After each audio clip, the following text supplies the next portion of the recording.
In this video, we're going to take a look at rational expressions and how to simplify them. Rational expressions have their root there in ratio. So we've got a dividing line. So this looks like a fraction. Now, if we want to simplify these, so it's an expression because it has no equal sign. Now, if we want to simplify these, we just have to practice our factoring skills. So we cannot just cancel, for instance, the x squareds. Everything, when you have a plus or a minus, that creates one big number. You can't just simply, suppose I can't just simply cancel the 2 with the 2 in the front. That isn't possible. The x squared works now like a digit. It is part of the number, but it's not the whole thing because it has the pluses or minuses. So 6 plus 2, I can't simply divide 3 into 6. This isn't the number. 8 is the number. So I can't just divide it into part of the number.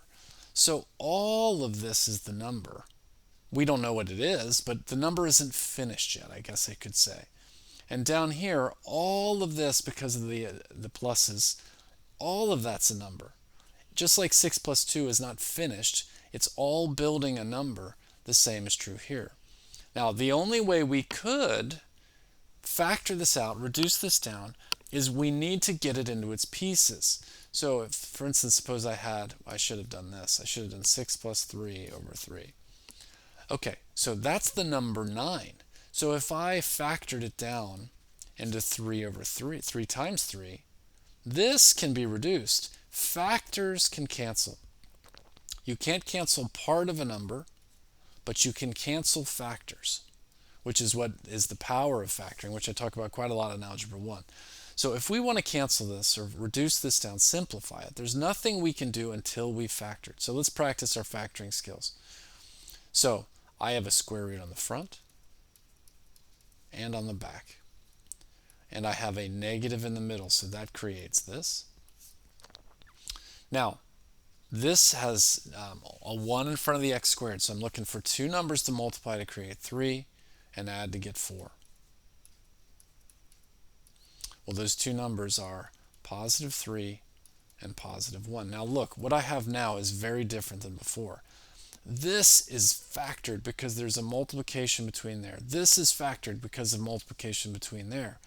And everything in a parenthesis now, I don't really know what the number means, but it's all a number. So that's a number that can cancel down with this. So just like I can cancel the 3's now because they're factors, I can cancel the factors that match. And I'm left with x minus 3 over x plus 1. Okay, let's try it again. I can't just cancel pieces here. The only way I'm going to be able to do this is if I factor. And this is all they gave us here. The only one is we can factor that bottom. I had square roots on the front and the back. I had a minus in the middle, so I create this. Okay, now this is a match with that number on top. Those are both numbers and they are a match. Now be careful. If I cancel out what's on the top, I can't leave it empty. There's a 1 there now. And so I'd have x plus 6. All right, now what about, we're moving pretty quick. Like this is like an entire chapter in an Algebra 1 course and we're just flying through it. But if we did multiplication, it follows all the rules of normal fractions. I can cross cancel. Basically, anything on the top that's been factored can cancel with anything on the bottom.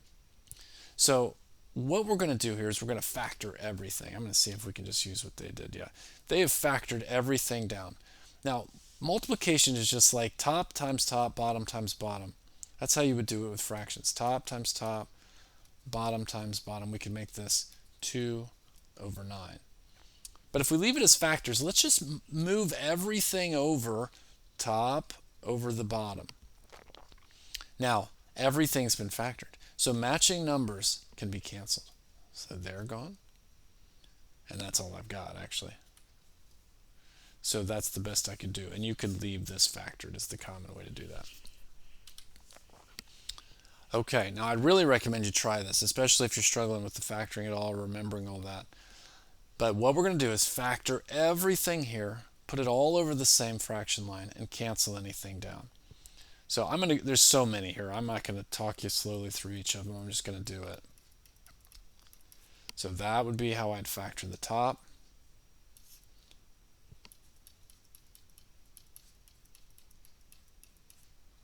Okay, I'm just going to go ahead and make one factor bar so I don't have to write these all over. This one appears to be this. So I'm doing this one now. Two numbers that make 12, add to get 7. There we go. So again, on this last one, there's nothing in front of the x squared, so that's a 1. So two numbers to make 16, add to get 8. Okay, I've just done the old skills to get all of this factored down. Now let's check any matches on the top and the bottom can cancel. Is that all I've got? All of that factoring and I've only got one? Okay, I guess so. That's all. So I would rewrite all of this again without that x plus 4. Oh no, here's one. There's another match. So okay, that's a little better.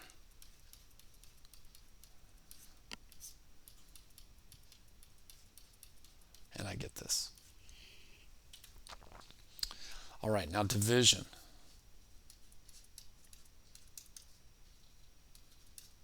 Do you remember? It follows all of the regular rules of fractions, which you may or may not remember. I know fractions are nobody's favorite, but with division, we don't want to do division of fractions. What we do is we keep it, change it to multiplication, and flip the other one upside down. Do you remember this? Keep, change, flip. And we're going to do exactly the same thing here. Now, it doesn't really matter. Let's see, did they flip it first? Yeah, they went ahead and flipped it right off the bat. So they kept the first one, just like we would do here, changed it to multiplication, and flipped the second one, second fraction upside down. Now they factored it down. Notice here this would be the AC method, or guess and check if you know how to do that, because of the 2. Factored everything else down. We can get rid of our matches now because everything has been factored. And you get down to this. Okay, we're going to keep the first one, change it to multiplication, and flip the back one. All right, they gave us several AC methods here, so this is going to be a little difficult. I'm doing 9x squared minus 16 first. I see square roots on the front and the back. Okay, especially with these numbers here. So I need 3 times negative 28. So I'm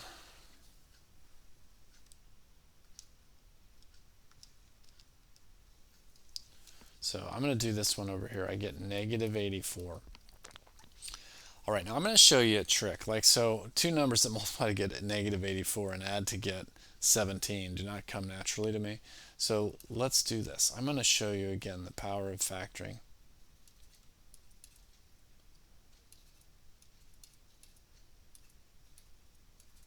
All right, now I have broken 84 down into its pieces. And it has to be, to create that positive 17, it has to be some combination of these factors, which will really, really help. Now I know that one of the numbers has to be a positive, and the other is going to have to be a negative, and I found it already. So it has to be some grouping. It could be 3 and 1, it could be 2 and 2 of the numbers and the other 2 numbers. It doesn't matter how it's arranged, but some arrangement must be the answer. And now look, I see it already. If I do 3 times 7, that's positive 21. If I do negative 4, I'd have it. So I'm going to finish. I don't want to mess up all this over here. So I'm going to finish my AC method on this here. 21x minus 4x minus 28. So now GCF for the first 2 and the back 2. Taking out that, I get x plus 7. Now I'm taking out a 4 on the back end, but because it starts with a negative, I'm going to take a negative 4. I got my match. So the other numbers come together and the match is the other one there. Now I know that's fast. Again, if all of this feels too much for you, I don't blame you. go to my videos where I take a lot more time on this, where it was a whole chapter in Algebra 1. Okay, so I factored that guy. Now let's try this one.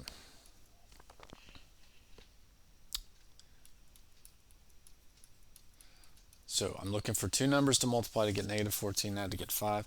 There's nothing in front there, so this is just straightforward. It's positive 7 and negative 2. Okay, I've got one more. Because of the 3, I'm going to have to do the AC method. So I've got negative 24. So it would be these. Now again, my trick that I did here would work again. It always works every time. I could break negative 24 down into its pieces and group the factors. But this one I can see is negative 6 and positive 4. So I've got 3x squared minus 6x plus 4x minus 8. I turn those numbers into the middle. Now a GCF for the front two and a GCF for the back. So I've run out of room. I'm just going to bring it over here. So the two numbers come together to make one, and the match makes the other.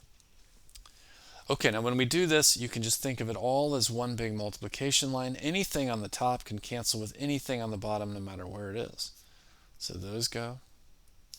Those are a match. Did they really do this? Okay. As long as I factored everything right, everything's gone. Oh, no, it isn't. Or is it? Yeah, it appears as if it is. Okay, so everything's gone. Now you can't just make everything disappear. It'd be like you have 1 on the top over 1 on the bottom. Well, that's just 1. So that's crazy. As long as I did it right, that everything dropped out. Okay, I think we just have one more idea, and this too it always follows all the regular rules of fractions. I should make that. Hold on. Let's choose something different. Now, if I want to combine fractions, do you remember they have to be sliced the same? It means it's like slices of pie, and the denominators have to match up. So these are not cut the same. One of them is cut into slices that are divided by 2 and the other by 3. So they're impossible to add unless I make them the same kind of slice. I could turn them into their least common denominator, which is the number 6. Well, if I multiply the bottom by 3, I have to do the top. So I'm going to turn them both into 6. If I do something to the bottom to change that, I have to do it to the top. I can't just make it 6. So 2 times 3 is 6, 1 times 3. Now this is the same fraction, but with a new common denominator, right? Well, how did I turn 3 into 6? I multiplied by 2. Do it to the bottom, you do it to the top. Okay, now I'm ready to go. Well, just because it's variables doesn't mean anything's going to change. I need the bottom to be a match. So I'm going to make them both have an x and a y. That would be a match. But if I gave a y to this denominator, I've got to give it to the top. And if I gave an x to this one, I've got to give that to the top. Okay, now the denominators match. So I can just add up the tops. Now, here, the tops add up. It's 7 over 6. That's easy. Here, they don't really combine. They're not like terms. So the best I can do is write them both over top of that denominator. So like 6 came over, well, so does xy. And I add up the numerator. Oh boy, I wanted to show more of those. Hopefully we've got some more of that in the next video. Again, this is review. That's not some, well, I don't know. You'll see that in Algebra 2 from time to time. So hopefully that made some sense. Again, got longer, more complete videos on all these topics if you need them.